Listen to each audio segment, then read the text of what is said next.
Oh, wait. It might help if I turn on my microphone, huh? Yeah. See, I try to turn it down so you guys can enjoy the cool music. I'm a hot mess. So apparently I tried to work with the events thing to where I could schedule the event in advance and stuff like that. And so it's kind of like, for whatever reason, that didn't work out. So it's not a Scientist Mel show unless there's something weird that's going on, like some kind of technical difficulties. So I've got here, we're talking about the brain. I'm going to move you guys right up here. So, yeah, there we go. So you guys can chat and hop around on there. So that'd be cool. Oh my goodness. So today we are talking about brain meds. All kinds of different brain meds. So this has been a pretty interesting topic, and it's had some controversy around it. You know, do we medicate? Do we not medicate? That sort of thing. So there are benefits associated. Here we go with my hair. I actually have my headphones on. I don't know if you guys know this, but my hair covers my headphones pretty well. So that felt funny being moved like that. Oh goodness. SNRIs. I'm going to talk about those. I'm going to talk about what they are. There's so much information on the internet. Sometimes it's yes, educate and medicate. Yes. There's lots of different things that people get into, and they end up looking for stuff on the internet, and you got to be careful about what you find, because not everything is legit. You know, not everything is a good reputable source. So that's something that you got to keep in mind when you're looking at stuff on the internet. So I'm glad you guys like that funky music. I was trying to toy around a little bit with like hold or wait time or something. Maybe I should just not play my Yamaha in the background like I did on Thursday. So we're going to go ahead and talk about brain meds. So what are we going to cover today? Essentially, we are going to talk about the different classes, anti-anxiety versus antidepressants. Are there differences? Are there similarities? Well, there are some medications that treat both anxiety and depression, and then there are things that just treat anxiety. We're going to talk about the side effects and some potential issues. There's been a lot of news that's come out about Chris Cornell because he was on Ativan.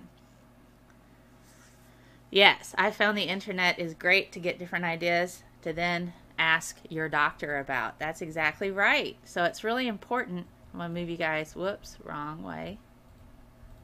Going to move you guys down a bit right there. Trying to keep you in with everything. So it's important for us to kind of keep in mind that your doctor is going to be the person you need to discuss. And if you have concerns that your doctor's not addressing, it's okay to ask another doctor. Oftentimes when you're dealing with people who are on antidepressants or anti-anxiety medications, particularly if it's long-term, like generalized anxiety disorder or depression, there's psychiatrists and a therapist that are talking to one another. And so it's important to make certain that both are kind of on the same page. So let's talk a little bit about what the breakdown of it is.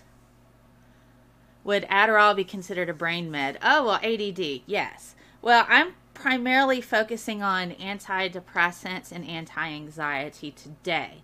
But I could get into ADD and ADHD for another episode, because that's a whole different ballpark altogether.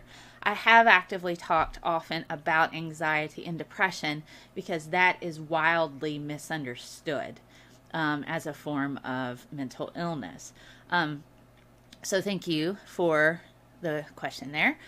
Specialist doctors, yes. It's really important that you have multiple doctors weighing in when it comes to mental health issues, because if you are taking a medication, you're not going to see your psychiatrist as much as you're going to see your therapist. So your therapist can note any types of changes in behavior that could be a problematic issue in regard to certain medications are addictive. and dosage has to be increased. And if there's any type of erratic behaviors, and certain medications have an increased risk of suicide, particularly in situations like with PTSD. So let's talk about the breakdown of the different types. Okay, tried the shrink thing and it won't help because my problem is chemical imbalance. Well then. Alright, so you have selective serotonin reuptake inhibitors. Those are shortened to SSRIs. You have serotonin norepinephrine reuptake inhibitors. You have benzodiazepines, and I'm going to talk a bit about those. Tricyclic antidepressants, ketamine, and also there's antihistamines and beta blockers that are used often for mild anxiety. Yes, and some are horrific to withdraw from. So it's important that you understand thoroughly the medication that you're on, any kind of interaction with, for instance, alcohol. Alcohol is not necessarily a good thing for certain medications, particularly with benzodiazepines. You don't want to drink alcohol along with that, but it's a big problem. For 30 years I was on a natural LSD trip. It's like, I am sorry. So one good website that I found, if you're curious about the different types of medications, the Anxiety and Depression Association of America has a very thorough website discussing the different types of medications. Some of the information I'm presenting actually comes from that site. I found it to be very thorough. They do get some technical jargon in there, so I'm hoping I can kind of break that down a little bit for you, because if you go to their website, there's a lot of technical jargon there, but it's not too intimidating, and you should be able to follow along pretty well. Behavioral therapy can help with chemical imbalances if used in conjunction with medication. Brain chemistry and behavior can influence each other. Yes, they can. Brain chemistry and behavior can influence each other. Yes, benzo withdrawal is a nightmare. So I've heard. So we're going to talk a little bit about those sorts of things. So there's my chat. Boom. Right there. Cognitive behavior therapy, yes. Alcohol wins hands down.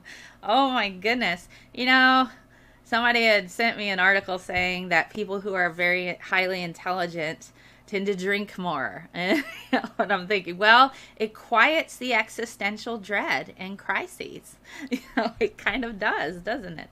Oh, goodness. I am a pharmacist and have worked in the mental health area. Okay, well, that's cool. Ketamine might be mentally unstable, but won't remember it. Well, I'm going to talk a little bit about ketamine as well. So let's kind of start out with these SSRIs. It's called selective serotonin reuptake inhibitor. Well, that's kind of what it's essentially what it is exactly doing. The one thing about science words is often it tells you exactly what it is it's doing. This inhibits serotonin from being reuptaked by the different cells, so the reabsorption of it. So essentially, SSRIs, they kind of relieve symptoms of depression and anxiety, and you can use these particular medications for anti-anxiety as well, but it's primarily used for depression. The thing about it, it relieves symptoms by blocking the reabsorption of serotonin by certain nerve cells that are inhabiting in the brain. So it's very selective about which particular nerve cells that it blocks reuptake with, which is pretty cool. So this kind of leaves it leaves a higher availability of serotonin. So that's kind of floating around, which tends to improve your mood. Some examples of SSRIs: citalopram, acetalopram, so you've got Celexa, Lexapro, fluoxetine, paroxetine, and sertraline. These kind of have fewer side effects compared to some others, like the tricyclic antidepressants. But some common side effects that you find with SSRIs are insomnia. You can have some sleeplessness, a little bit of sexual dysfunction, and there is some weight gain. But they're considered an effective treatment for pretty much all the anxiety disorders. but not so much with OCD, because that typically requires a higher dose. So kind of keep that in mind. The cure for Ritalin is riddled out. Oh my goodness. You took an antihistamine at bedtime when you were sick. It definitely helped you sleep, so that's a good thing. Well, yes, antihistamines are good for that, and I'm going to talk a little bit about that. Also, getting misdiagnosed and the wrong meds can get very bad. My autism got misdiagnosed as ADHD, and the Ritalin made me suicidally depressed. Here's something interesting, Nasser. I have a family member who was diagnosed with ADHD at about the age of 5. Not medicated, but was not confirmed until this person became 12 that they were actually on the spectrum with Asperger's because of the social issues. So medication didn't start for that particular issue because they were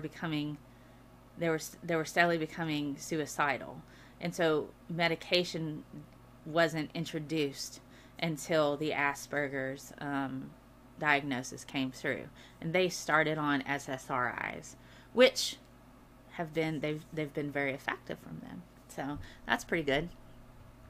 Misdiagnosis, you might, and here's the thing, you might, and when we talked to the doctors about my family member, when they were young, they presented symptoms of ADHD. So that's I think it's a lot more common.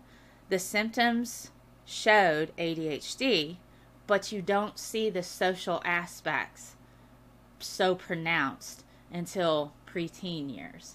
So, but they weren't regularly checked up from 5 to 12. So over those 7 years, it's it was different. So I think it might be an easy misdiagnosis, but it's not so much a misdiagnosis as it is the current symptoms represented something completely different.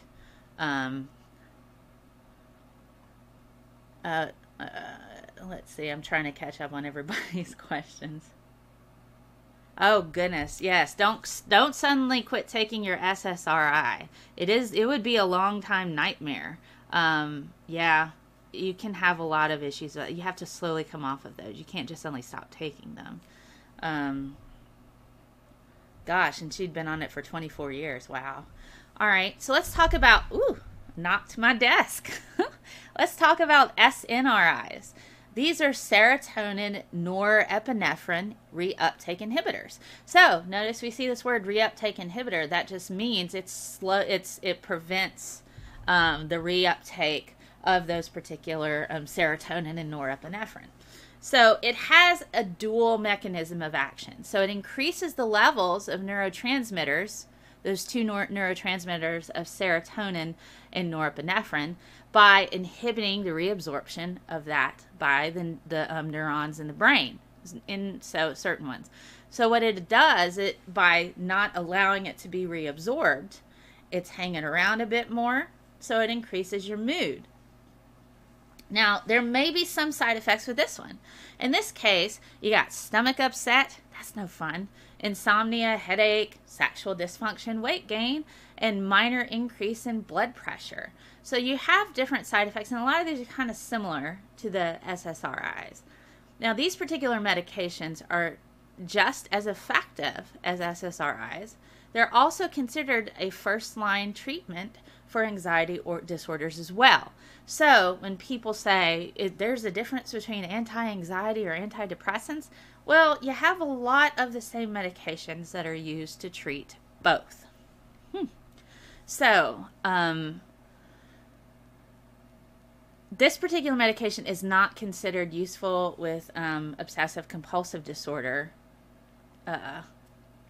but SSRIs are the preferred first line of treatment for anxiety disorders. Now let's talk about some called benzodiazepines. It's either diazepines or diazepines. I never can remember which one it is. The only problem I have is if I forgot, that causes a massive headache. Yes, it's really important you take your medications. Now, benzodiazepines. Now, this particular class of drugs they use for short-term management of anxiety. Now, this is not used for depression, and it's not recommended for PTSD, post-traumatic stress disorder. The reason for this, it's an add-on treatment, but it's also only used in treatment-resistant anxiety disorders. So this isn't your first go-to.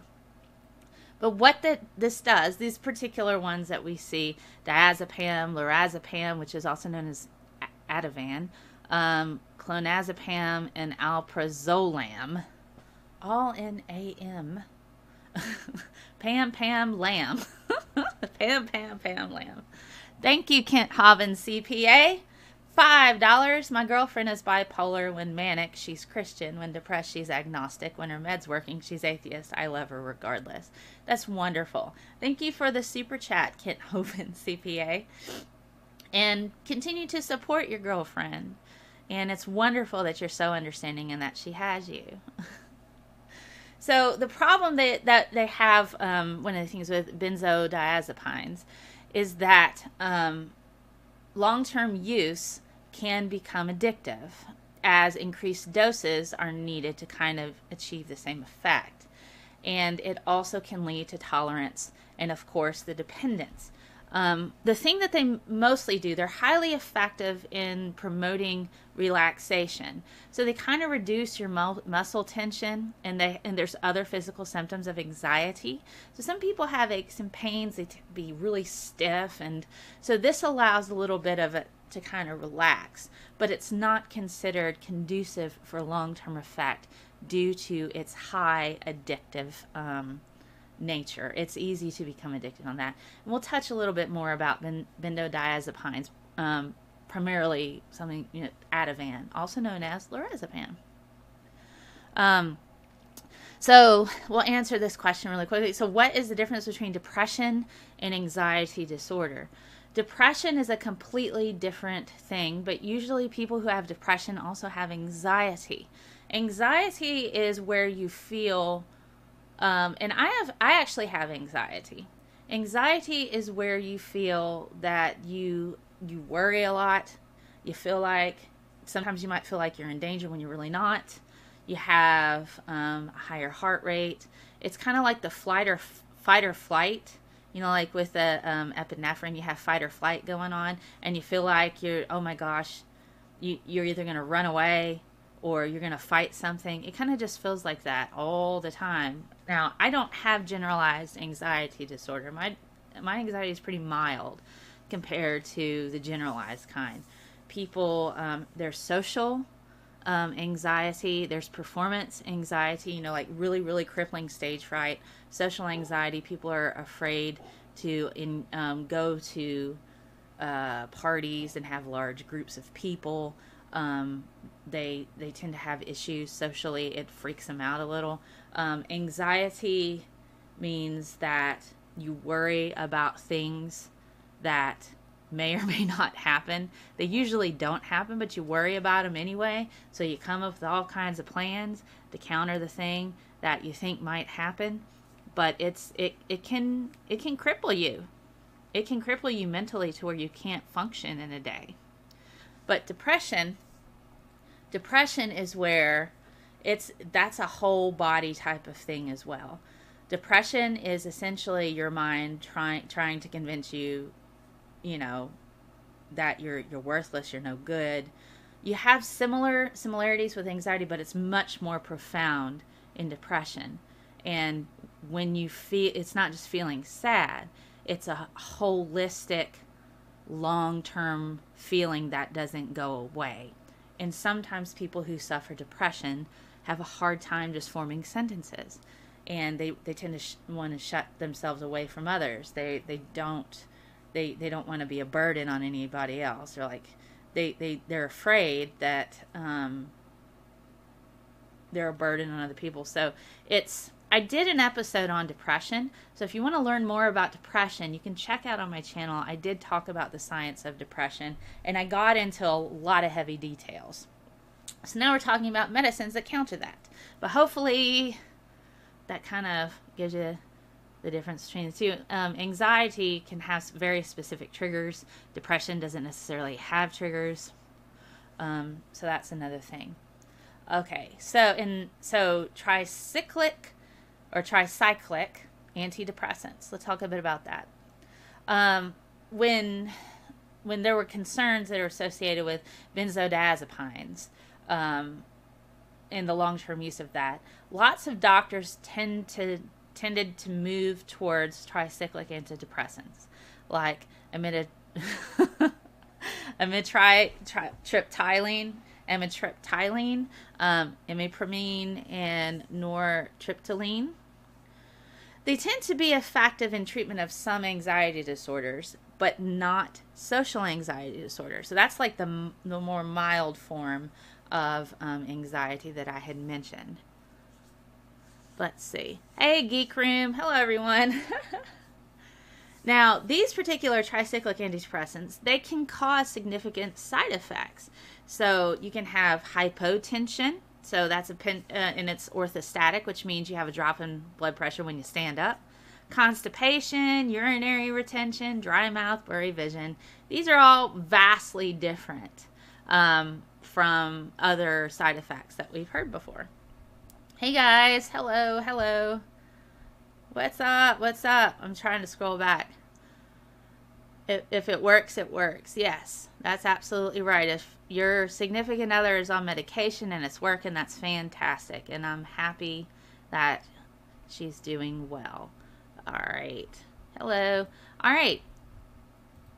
So let's talk a bit about ketamine. But before I say that, before I talk a bit, it is really important. If you have any kind of side effects, you need to talk to your doctor, even if you're not certain if a symptom is caused by a particular medication that you're taking. Never, never, never stop taking your medication without talking to your doctor first. It's important because if you abruptly stop taking your medication, it can cause lots of awful health risks. Now, medications, all of these different medications have very, very explicit directions. Hey, Godless Iowan, what's up? So it's not going to help you if you don't follow the directions while you're taking this medication. If it says once a day, twice a day, if it says as needed, that's different. And that would be for like the mild anxiety. Hey, Snarky. So let's talk about, and I've often been asked about ketamine. Ketamine is still kind of emerging. There have been clinical trials that have shown low doses of ketamine, which is an FDA-approved anesthetic drug, can lift depression in hours or even minutes. Now, this rapid antidepressant effect is much faster than a lot of the other commonly used antidepressant medications that we have currently on the market. Now, those particular medications can take several weeks or longer to work. So, for some individuals, the antidepressant effects of just one single dose of ketamine can last as much as a week or even longer than that. So it makes it kind of desirable. But here's the kicker on that. Ketamine also has properties that make it potentially a drug that can be abused. And it is considered a scheduled drug by the FDA. So this treatment is generally reserved for those people who do not respond to other types of treatments for depression. So if they have treatment-resistant depression, ketamine is used as an absolutely last resort. Now, this particular treatment is reserved for anxiety and PTSD. I'm going to talk about why PTSD, if you have that, all of these other medications are not as effective for that. Ketamine seems to be. And the large reason for that is there's a higher risk of suicide associated with those who have PTSD and take these other medications. And ketamine is still considered an experimental treatment. The jury's still out a bit on that. Now, clinical trials in treatment-resistant depression have also supported the efficacy of a nasal spray variant of ketamine called S-ketamine. Now, this is in late stage testing, so it hasn't been fully approved by the FDA, but this might be a viable option for people versus a more highly addictive potential with the other ketamine. ScientistMel for president. I don't know that I want that job, especially not after the current administration. I really, oh my gosh. If I was president after the current administration, if I were to actually run for president after that, oh gosh, man. I would have so much work to do. Man. I would have to clone myself. I think that would be easier. All right. Chilling, drinking coffee. Glad we have meds. Me too. I'm so glad. I've actually had to console my NP when she had an anxiety attack during a visit. Oh my goodness. Anxiety attacks are terrible. They're absolutely terrible. I tell you, breathing. Lots and lots of breathing. That's always helpful. How do you understand mental issues without ever being there? That's the problem. I wrote an article. If you're curious, what I did, I wrote an article on my website, ScientistMel.com, how to respond to depression as a non-sufferer.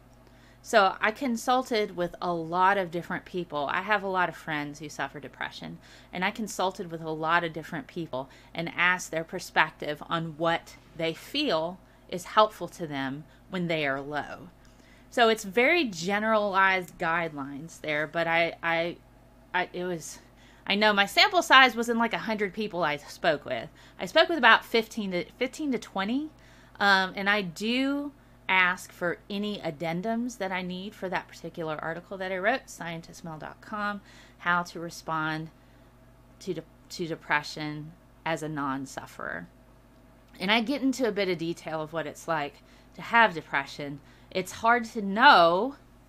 I don't suffer depression. I suffer anxiety, and that, that's pretty awful. Can't imagine people who have depression and anxiety. Good Lord.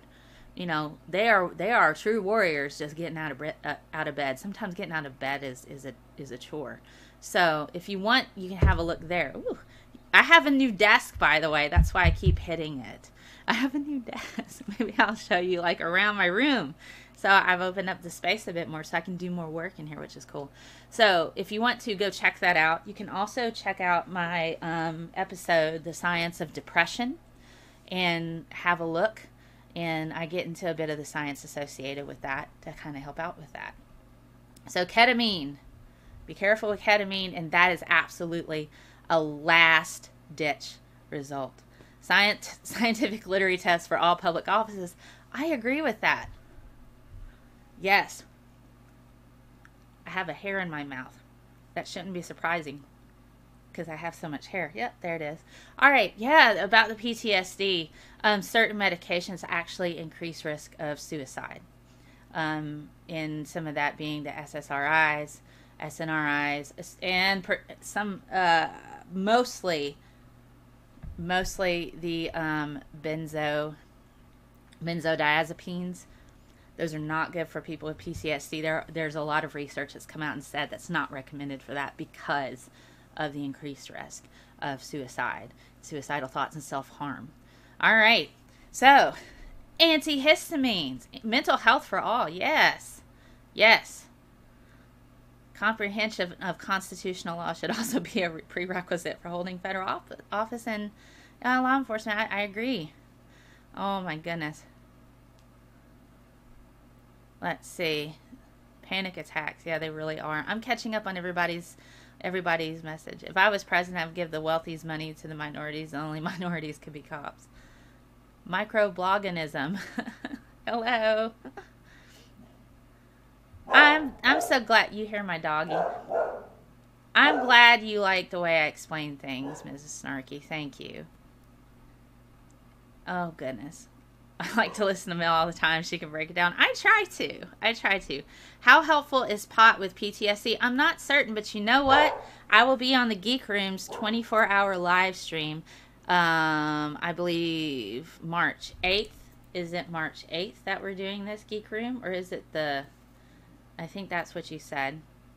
It's next weekend, right? March 8th. And then I'm coming in that Saturday at noon, I believe. And then I will be talking about the ganja, cannabis, marijuana, pot. So I can actually answer that question then when we get into that. And I did do an episode of the science of cannabis. You can check that out as well. Sometimes I don't leave my bedroom for the whole weekend except for food and bathroom. Well, you know, that's just how that works. And you do what you got to do. And if all you could do today was take care of yourself, then I'm proud of you. It's a good option medically. I will check into that. Alrighty. Let's see. March 9th. Sweet. So March 9th, I will be on the Geek Room, and we will be talking about the science of cannabis for the 24-hour live stream. And I can add that as one of the things that I talk about if the Geek Room is keen on that. All right. So let's talk about the non-habit forming stuff. The non-habit forming stuff that we often see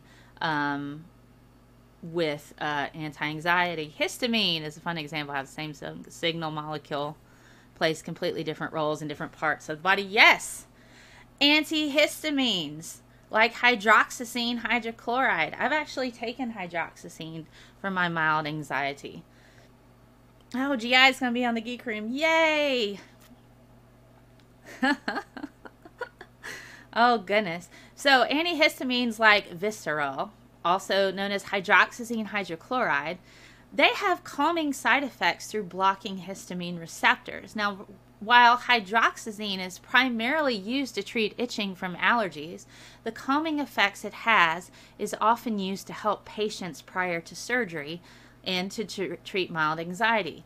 It is non-habit forming, but not meant to be used as a regular form of treatment for generalized anxiety. Now, hydroxyzine hydrochloride, you also find this also with cancer patients who have itchy type of reactions to chemotherapy. And so they give them the hydroxyzine hydrochloride to treat that, but it also has anti-anxiety effects that helps as well. Beta blockers. Beta blockers, those are primarily used for heart conditions, but beta blockers in the form of propranolol, say that 5 times as fast as you can. Allergies are a fascinating phenomenon. It's interesting, you know, people take Benadryl to kind of calm and sleep, but it is too an antihistamine. Oh my goodness. I'm catching up on the chat. What part of the social environment is responsible for the personal mental state? Man, I'm not certain. That's a good question. Maybe we'll have to get into consciousness. Maybe that'll be interesting. I can bring back brief brain facts. She was on my episode of This Week in BS when we talked about toxic masculinity and the presence of sexism in therapists, you know, Dr. Taylor Burroughs. That was a really great talk with brief brain facts. So I could bring her back and we could do a talk on consciousness and see, because she's a neuroscientist. So she's really, really cool with that. So let me bring her back on. My PTSD and social anxiety is really crippling. I don't want to leave my house, have horrible flashback dreams, and sometimes get anxiety attacks when exposed to triggers. Yes. See, there might be some triggers associated with depression, but anxiety tends to be sometimes kind of trigger heavy, and sometimes it just happens with absolutely no trigger whatsoever. But it's important to learn about what your body is doing, and that's why they kind of say kind of write stuff down when you have a panic attack. What were you doing prior to that?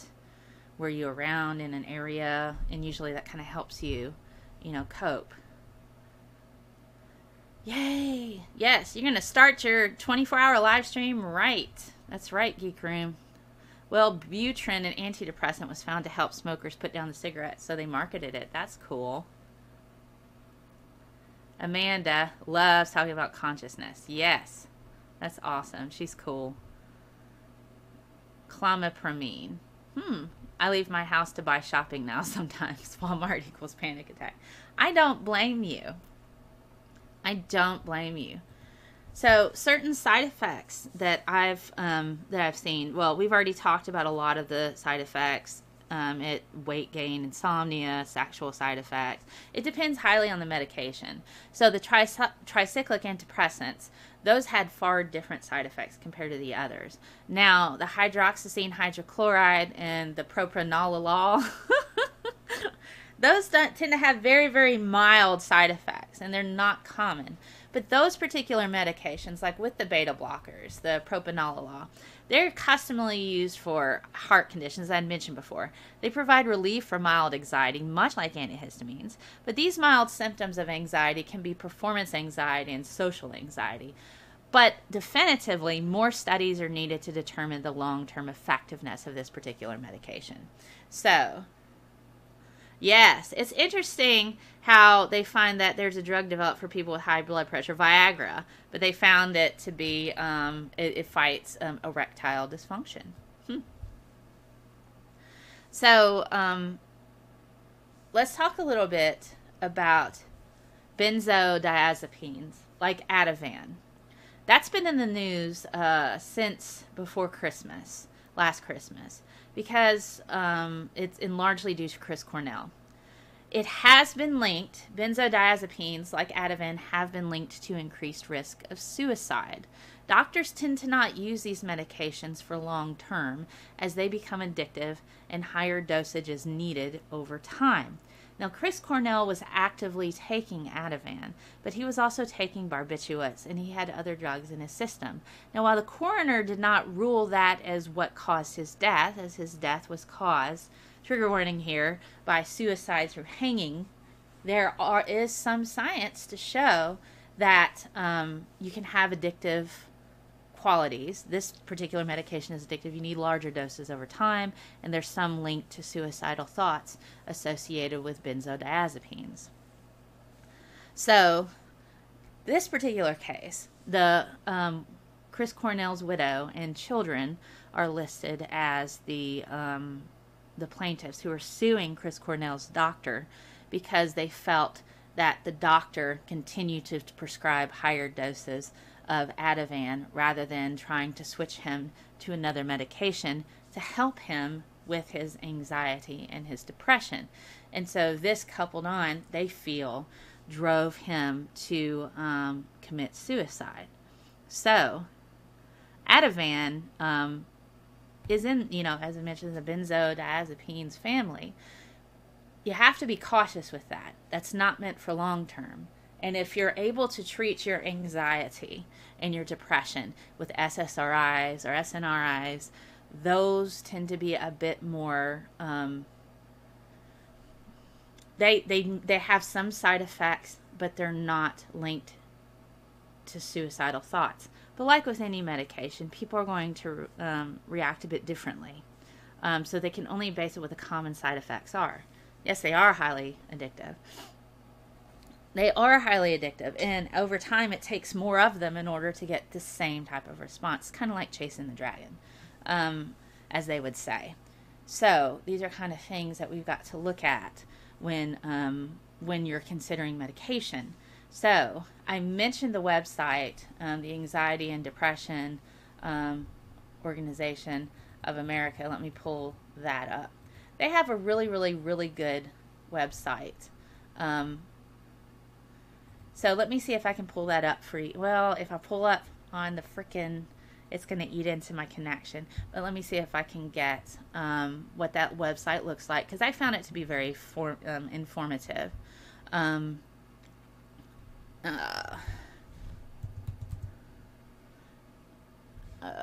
Anxiety and depression. Yes, you're hearing me type. Sometimes we do this on the fly. The Anxiety and Depression Association of America. I actually did a fundraiser for them for my birthday. Here we go. So I'm going to go to my big monitor here so you guys can check this out. Here it is. Come on, dudes. I already did that, just browsing. I've actually donated here. They're really, really great, and they're very, very informative. They have an impact report that you can download, check out their reach and their information. They have a whole section here. My friend is struggling but won't get help. What should I do? There's all kinds of resources. Whether you suffer from anxiety, depression, or you have loved ones that do, here's all kinds of information. They have facts and statistics. And it breaks down the anxiety and depression, and it's not uncommon for people who have anxiety disorder to also suffer from depression. They tend to go hand in hand, but they get into all the different types of anxiety because, much like everything on the planet, this is a spectrum. PTSD, major depressive disorder. I mean, so, and it's very easy to read. It's not too heavy on the technical jargon. When they talk about a medication, it can be a bit technical, but not too bad. But I found it to be a very, very good resource, and you can get information just actively is available, and it's free for to help you out. So I did dig down a bit more, and I'll post all of my references on my website, scientistmel.com/resources, so you can download the slides from my show and click on the links where I got my information. There was a systematic review of benzodiazepines, and they're linked to suicide. It was in 2017, so it's still relatively new. There is some link to suicidal tendencies and self-harm with benzos, so be careful with that. Let me catch up on the chat. I'm going to close out that Google Chrome because that eats a lot of crap. You know, eats a lot of your memory. Oh goodness, it's been 10 years since you had Xanax. Oh my goodness. Well, I'm proud of you. Yeah, all right. Over 10 years is a long time. Oh goodness. That song tends to stick. PTSD plus social anxiety plus bipolar equals PTSD. It sounds like very circular. What helps for flat earth disease? I would say anytime a flat earther tries to approach me on social media, I send them a link on how to pick an appropriate psychologist. I just do that every time. I don't get involved with flat earthers. I don't talk to them so much. I just don't, because they're not going to listen to me, and there's no way to get through to them. So I just give them a link to find an appropriate psychologist. Goodness, hates being around other people. Chrome is like Pac-Man. Oh, Google Chrome's favorite fruit is ramen. Oh my goodness. Yes, so, it's just, what do you do? So the thing that I find, when it comes right down to it, whether you medicate or not, and people are like, do I medicate? Do I not medicate? It depends entirely on your symptoms. It depends entirely on your doctors. Is your mental illness manageable through behavioral therapy? Is it manageable through just going to therapy? Or do you need medication in order to deal with a brain chemistry thing until you can kind of get through therapy to help you manage it a bit better? It's just, every person is individual. And sometimes it takes trying different medications along with different types of therapy in order to find out what's effective and what works for you. So that's why it's important to stay in contact with your prescribing doctor and a therapist, so that way they can both talk together and say, I see some changes here in behavior. And hence the thing with Chris Cornell, his behavior started to become more erratic, and his doctor should have noticed that, is what that particular lawsuit was about, is why didn't you notice his behavior? Why did you consistently increase the dosage of Ativan when an increased dose of long-term use can actually be connected to suicidal thoughts? Well, that's not the case for everyone. That risk is still there. And so if behavior starts to change and stuff like that, especially with increasing the amount of dosage for a particular drug, that kind of goes, you know, you need to really be careful. A friend of mine told me about a PTSD therapy called EMDR, eye movement desensitization and reprocessing, that seems to be quite effective. I've heard of that, but I haven't dug into it enough. Maybe I should add that to my list of things, because I learn when I communicate this information to you, because I'm not like a leading expert in any type of brain medication, but I do have a fundamental understanding of how medications work, and I can do that. I have a diversified background in things, but I think it's really, really, really important to talk about lots of different stuff. I think you need to trust your doctor, but not be afraid of getting a second opinion if you don't agree with the first. Remember, even doctors can be wrong. Yes, that's true. That's why I feel you should have a prescribing doctor and a therapist doctor. Both of them talking together, who fundamentally understand medication, and also know you well enough to be, and your therapist is probably going to see you more than your prescribing physician is going to. And so they'd be able to sort out, is this new? This is behavior that's spiraling into a dark place. We need to kind of address this. And so that way intervention can happen sooner and possibly change medications as needed, especially if there's a problem. So yes, it's important to trust your doctor, but it's also important to have a team, not just one. A team is important, not just one, especially for mental health. So, reprocesses memories associated with emotionally charged memories of past traumatic events. Well, I'll check into that. Hi, would a doctor notice change if they only see you for 15 minutes? That's why I would recommend a therapist along with a prescribing physician.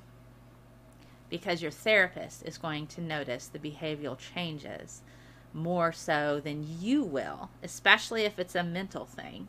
But they're going to notice the changes more so than you will, and more so than your prescribing doctor.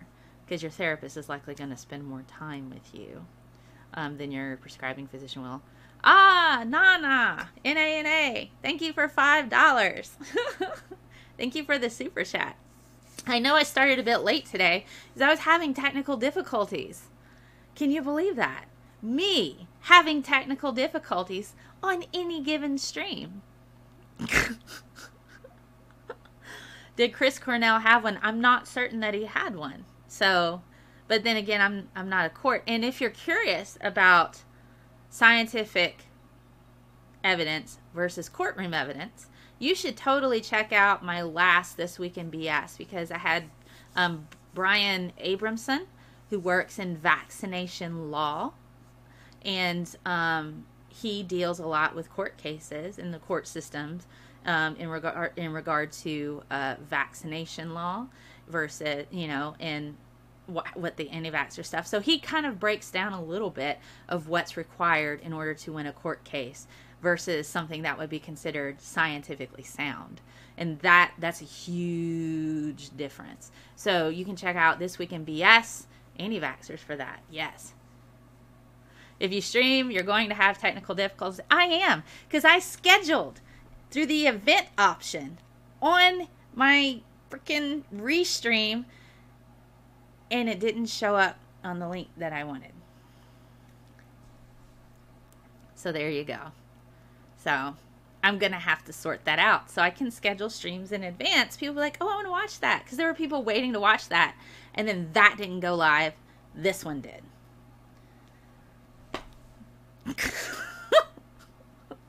So there you go.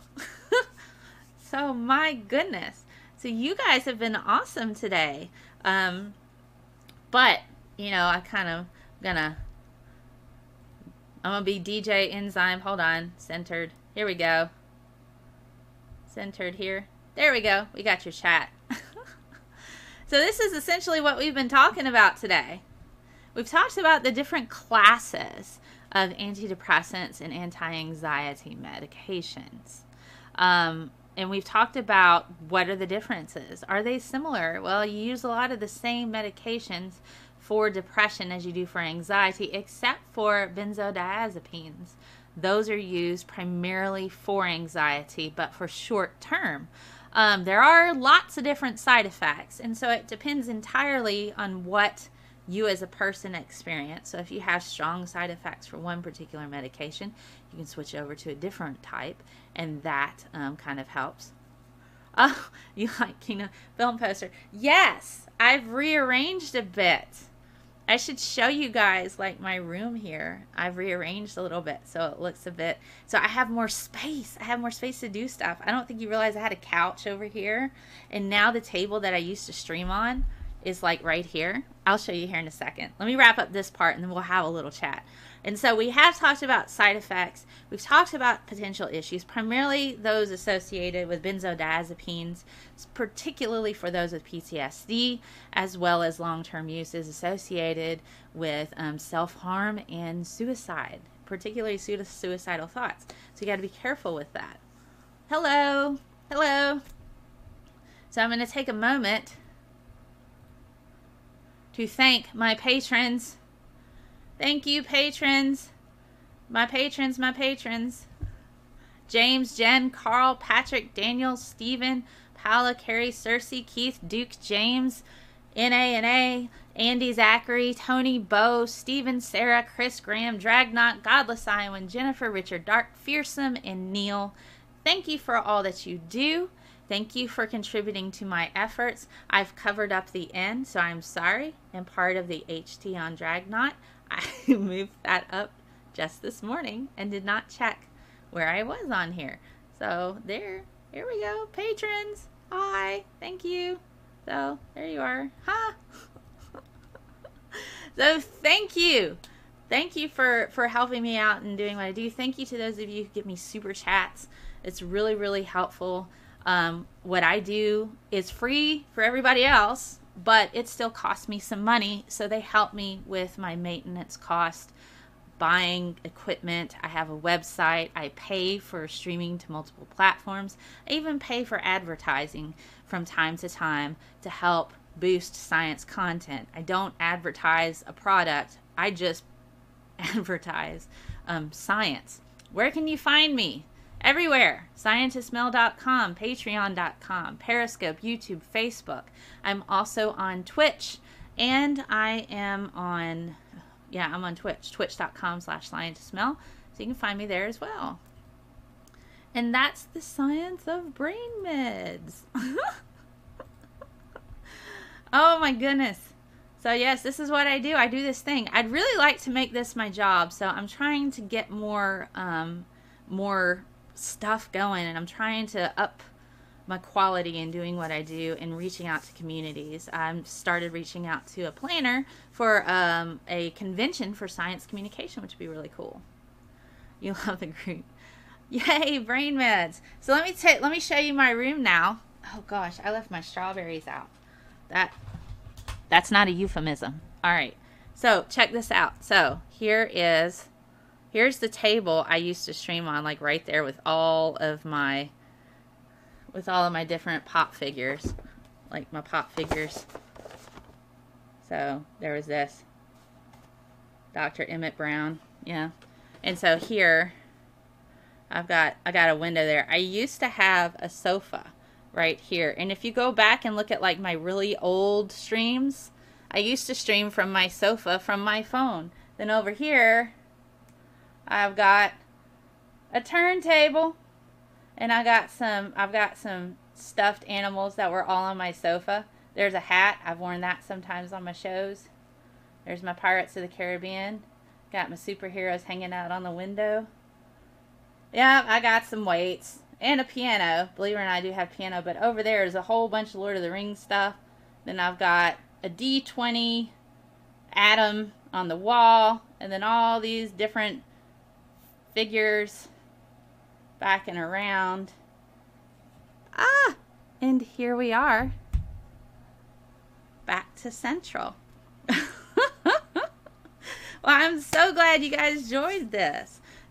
I love doing this. This is something that I find is fun. I love doing this thing with you where I talk to you every Saturday about science, nerd alert, all this stuff. And sometimes I use my action figures to explain science concepts. Should do a collab with Dr. Becky. I need to get in touch with Dr. Becky. Send me some info about her.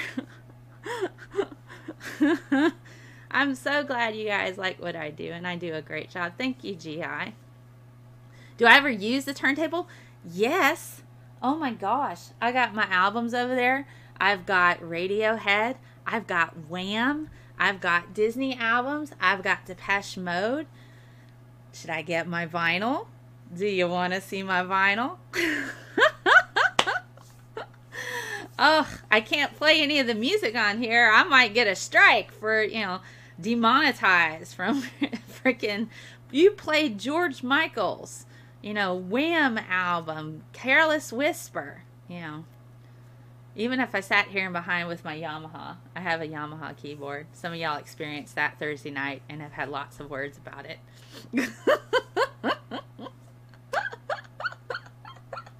Let me go get my vinyl. Y'all want to see my vinyl? Okay, let me go get it. Hold on just a blip.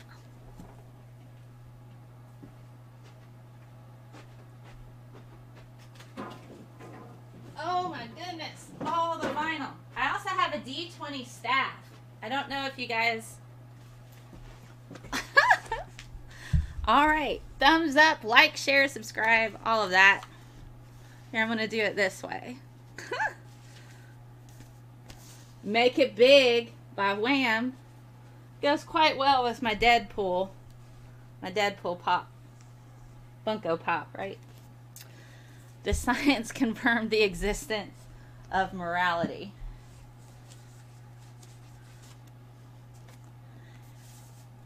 Alright, this is AC/DC, Back in Black. Old AC/DC. Alright.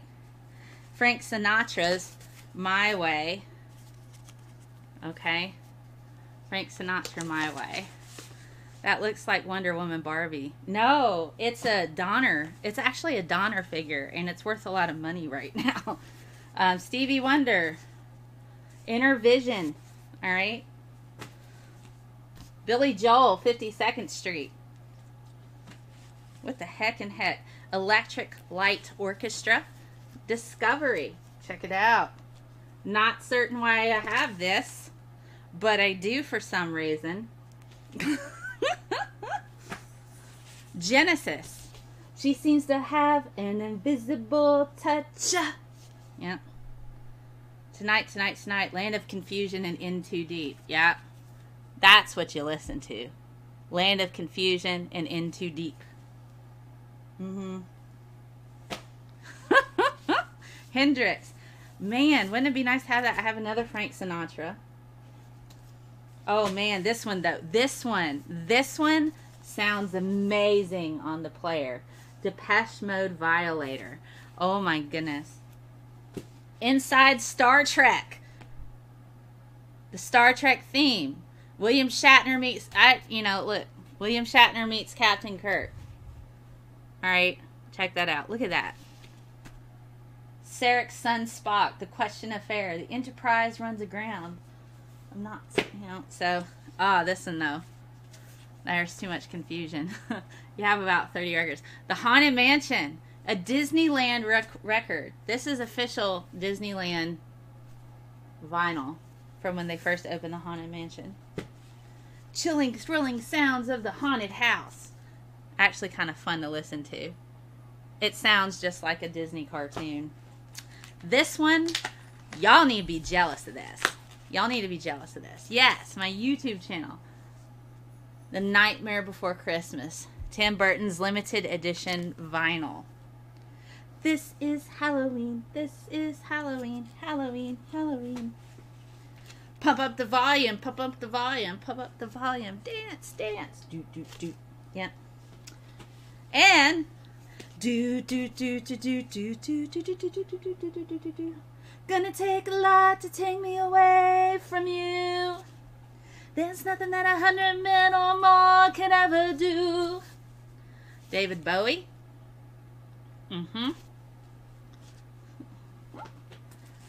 Johnny Cash at San Quentin. Doon doon doon doon doon doon doon doon doon. You know what Frankie says?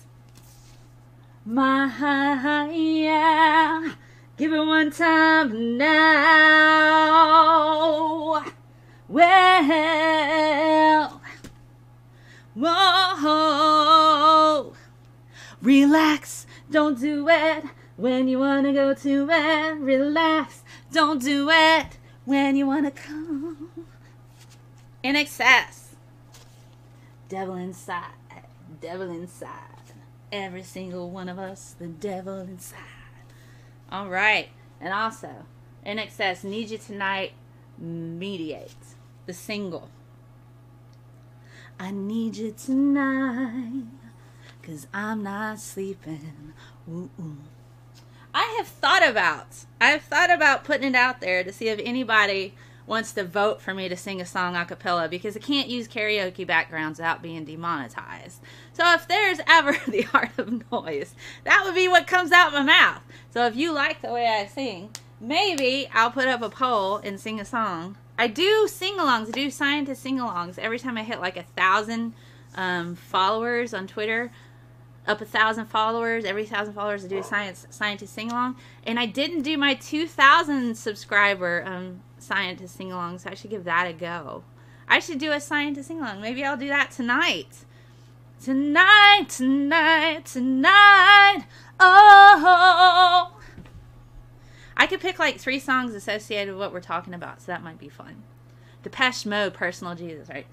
Reach out, touch faith, doom, doom, doom, doom, doom, doom, doom, doom, your own personal Jesus.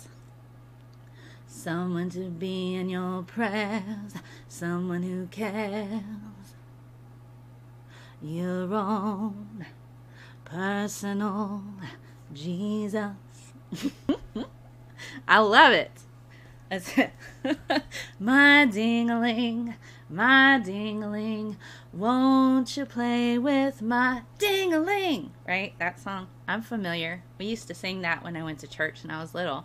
And that was a way to get around all of the, you're not allowed to talk about such things. Like, no, it's a song about playing with something on a string. Tell me lies, tell me sweet little lies. Tell me lies. Madonna, Like a Prayer. Oh, goodness. How does it? It's just like a prayer. You know I'll take you there. Just like a prayer. Ooh, I forgot all the freaking words. And I like Madonna. That's a problem. You know I'll take you there. Just like a prayer. You know I'll take you there. I hear your voice. It's like an angel sighing. I have no choice. I hear your voice. Feels like flying. Oh my goodness. Bohemian Rhapsody. Mama just killed a man. Put a gun against his head. Pulled my trigger, now he's dead. Mama, life had just begun. Now I've gotta throw it all away. Y'all singing with me. Mama, ooh, didn't mean to make you cry. If I'm not back again this time tomorrow, carry on, as if nothing really matters. Don't like Madonna much, but some songs like that one get stuck in my head. You know, I sing a lot of Fall Out Boy at karaoke. Believe it or not, I sing Fall Out Boy. My songs know what you did in the dark. So light 'em up, up, up, light 'em up, up, up, light 'em up, up, up. I'm on fire. That's fun to sing. That is fun to sing. Fall Out Boy is fun to sing. And also when you sing the wrong lyrics too. This Ain't a Scene, you know that one? You can sing the wrong lyrics and it's still just as awesome. I'm an evil man. Oh, I'm so evil. Also into cats. Also into cats.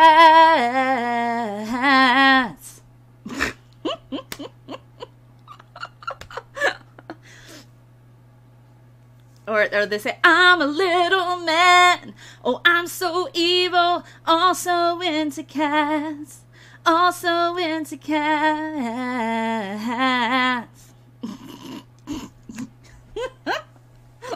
Okay, we'll do a sing-along. And maybe what I'll do is I'll have a vote and I'll record a separate video of me singing a song and then I'll post it on YouTube as part of a trailer. We're coming up with this song now. Hey, this was the latest vote. ScientistMel sings the hits. Maybe I'll even put on a dress or something. I'll put on a dress or something and be like, do my hair. Well, I can't do my hair, but I'll put on makeup. Maybe I'll put on makeup and then look like a little singer. Like, hey, what's up? So now I come to you with broken arms, hoping you'll see all the pain that's in me. Broken arms. Oh my goodness. This has been funny. Woo! We've been streaming for over an hour now.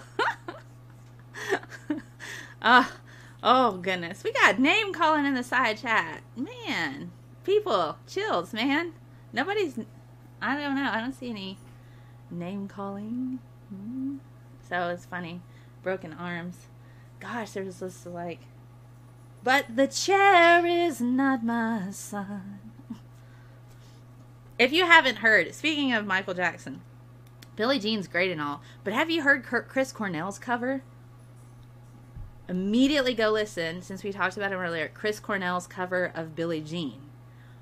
Oh my God. She was more of a beauty queen from a movie scene. I said, don't mind what you mean. I am the one who would dance on the floor and around. She said, I am the one who would dance on the floor and around. She told me her name was Billie Jean, and she caused a scene. Her hair and eyes would turn dreams. She was the one who would dance on the floor and around. People always told me, be careful what you do. Don't go around breaking young girls' hearts. And Mama always told me, be careful who you love. Be careful what you do before a lie becomes the truth. Billie Jean is not my lover. She's just a girl who says I am the one, but the kid is not my son. That's Billie Jean, but Chris Cornell arrangement. Amazing. You can go see that. Hey, Doc Fearsome, another one of my patrons up here. Godless Iowan's one of them. Thank you for being here. NANA is a patron too. Tried show tune smell. Oh my God. I have sheet music around here somewhere, and I pulled it out the other day. I don't know where I put it because, like, what do you want to hear? Say you'll share with me one love, one lifetime. Say the word and I will follow you. That's all I ask of you. Yes, I can sing Christine's parts. Well, thank you. I sing like a right angle, Doc Fearsome, but sometimes I can be a little acute. Angel. I know you meant to say angel, but angle came out and I couldn't help but make a science joke. I'm a cute angle, but I'm also right angle sometimes. Hit the like button.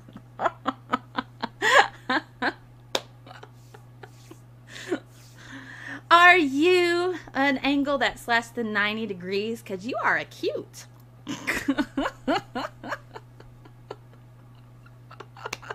I'm not wearing a onesie today either. We should have played the game hoodie or onesie, but I think you guys would know that this is a hoodie, not a onesie. Something from The Greatest Showman, please. Oh, God. I don't know that one. I've been out of touch with... I've seen the film, but I've been so out of touch with, like, singing like, show tunes like that. I know lots of others, though. I think you are a cute angle. I'm usually oblique. Or are you obtuse, like the triangle? Are you an acute triangle, an obtuse triangle, a right triangle, or isosceles? Are you isosceles because you do lines, line, line, line? You know, it's like well proportionate. The Doors. It's a onesie made to trick us into thinking. This is my Dungeons and Dragons shirt with my maroon hoodie. So I'm often isosceles myself. The Doors. Break on through to the other side. Oh, God. It's been a while since I sang The Doors. I'm like at a loss. I come on here to talk about brain meds and I end up singing show tunes and music and all kinds of other things. Oh, my goodness. There's so many songs I could sing. Hello, hello, baby, you called, I can't hear a thing. I have got no service in the club, you see. What did you say? Oh, you're breaking up on me. Sorry, I cannot hear you, I'm kinda busy. Kinda busy. Oh, Colors of the Wind. I don't know all of those words. Can you paint with all the colors of the wind?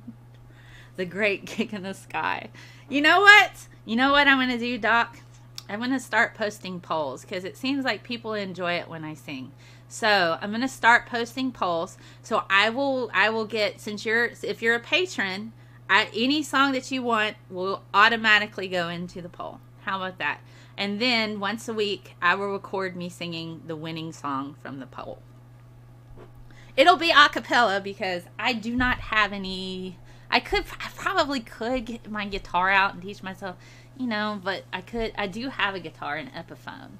I need to tune it, and it's been a little while, but maybe I could do that. I do have actually on the interwebs me playing Folsom Prison Blues, Walk the Line, Straight A's in Love, singing that Johnny Cash stuff.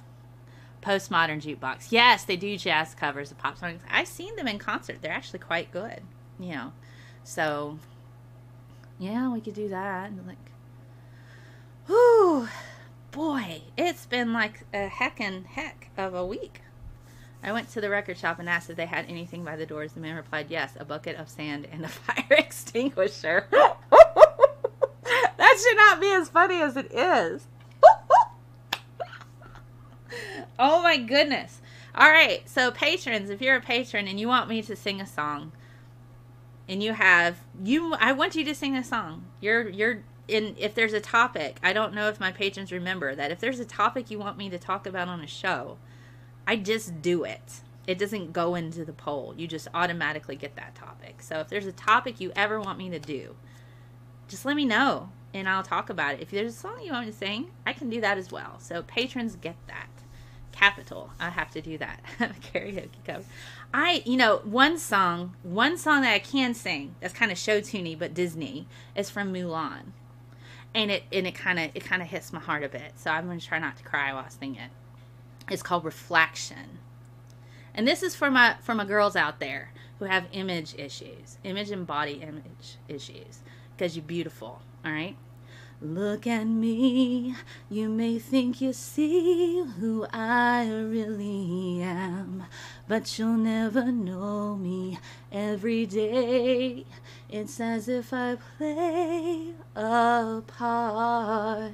Now I see, if I wear a mask, I can fool the world, but I cannot fool my heart. Who is that girl I see staring straight back at me? When will my reflection show who I am inside? I am now in a world where I have to hide my heart and what I believe in, but somehow I will show the world what's inside my heart and be loved for who I am. Who is that girl I see staring straight back at me?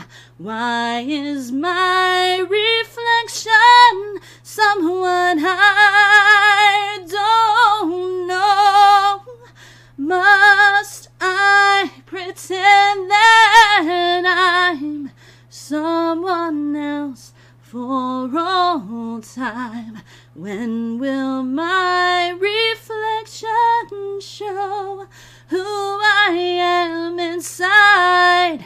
There's a heart that must be free to fly, that burns with the need to know the reasons why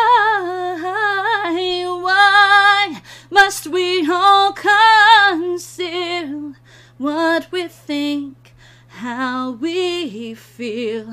Must there be a secret me I'm forced to hide?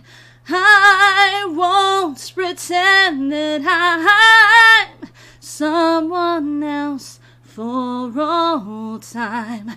When will my reflection show who I am inside? When will my reflection show who I am inside? So for all the people who don't feel like your outside matches your inside, and whatever that means, trans, cis, you gotta pretend to be somebody else. I feel you. I've been there. That song speaks to me in that way. So I won't blast your ears anymore. But I'm so glad you guys like that. We've been on for an hour and 20 minutes, and probably 20 minutes of that has been ScientistMel Sings the Hits. So that song speaks to me. That's probably one of my favorite Disney songs from Mulan. She had to pretend to be somebody else in order to get things done. Oh my goodness. You guys are amazing. You sat here and listened to me sing a whole song. Ah, golly gee. Anywho, so start sending me songs you like me to sing. If there's anything you'd like me to talk about on my show for This Week in BS, for Spirited Science, we're working one out about Michikawa, the physicist. I'm working with and somebody to have that be the next one, and I'm looking at doing Katherine Johnson soon on Spirited Science. Check that out. Also, if there's something you want me to talk about on the science, breaking down the science of something, hit me up and I will add it to the poll. And if you're a patron, I automatically just talk about what it is that you want me to do. So that works out. Thank you guys for being here. Oh my goodness. Thank you guys for being here. This was awesome and this was a lot of fun. Thank you NANA for the super chat. Thank you Kent Hoven CPA for the super chat. You guys are amazing. I'm going to sign off here and start getting some work done because I got a new space. I can get stuff. Godless Iowan. Oh my goodness. Naughty. I know that typo. So I'm going to end it with Mr. Rogers. You always make each day special for me. You know how? By just your being you. I'll see you next Saturday morning and next Thursday on This Week in BS, and hopefully soon with a new Spirits of Science. Thank you so much for being here, and I'll see you guys later. I'll talk to you later, and check me out on the Geek Room next Saturday right after this show for their live stream where I will be talking about the science of cannabis. And I will see you next time. Thank you so much for being here. Sending squishy science hugs.